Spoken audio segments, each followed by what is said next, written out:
खबर गोरखपुर से है, जहां पीपीगंज थाना क्षेत्र के भुईदरपुर में 29 सितंबर को एक बुजुर्ग महिला का शव मिला था, जिसका सर धड़ से अलग था। इस निर्मम हत्या के जल्द खुलासे के लिए कई टीमों का गठन किया गया था। हालांकि पहले इस घटना को झाड़ फूक के नजरिए से देखा जा रहा था, लेकिन पुलिस, एंटी थेफ्ट सेल और एसओजी टीम ने अथक प्रयास के बाद आखिरकार इस घटना का सफल अनावरण करते हुए 19 वर्षीय पोती खुशी कुमारी और उसकी मां उत्तरा देवी को गिरफ्तार कर घटना में प्रयुक्त आला कत्ल, गड़ासी और साइकिल को बरामद कर लिया गया है। 26 तारीख को थाना पीपीगंज पर सूचना प्राप्त हुई थी कि एक महिला की सरकटी लाश पड़ी हुई है। इस सूचना पर तत्काल एफआईआर दर्ज की गई और एफआईआर दर्ज करने के बाद उसका पंचायतनामा पोस्टमार्टम कराया गया।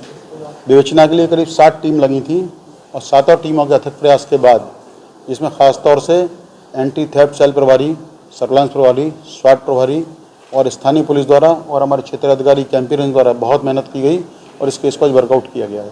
दरअसल ये हत्या महिला की पुत्रवधू और पुत्रवधू की बेटी यानी उसकी नातिन द्वारा महिला की गढ़ से हत्या की गई थी और हत्या करने के बाद डेड बॉडी को बोरे में रख करके गांव के बाहर सीमा पर जो खेत था वहां ले आके फेंक दिया गया था और उसके बाद इन लोगों द्वारा ये बताया गया कि हमारी दादी किसी द्वारा हत्या कर दी गई है।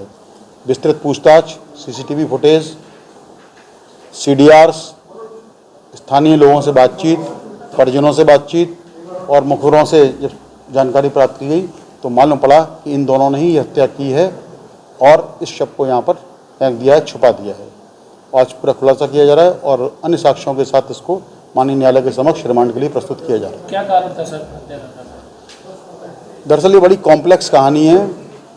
मृतका की ये जो बेटी है ये इसके पूर्व पति की संतान है जो बंगाली था और ये बेटी यहाँ बड़ा सफोकेशन फील कर रही थी। दादी का जो व्यवहार था इस नातिन के प्रति बड़ा ही क्रूर था और उपेक्षापूर्ण था।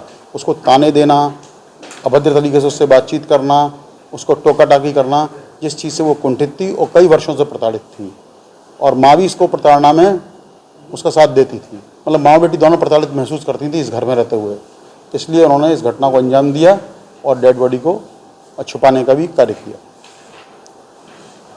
Thank you. फिलहाल इस खबर में बस इतना ही।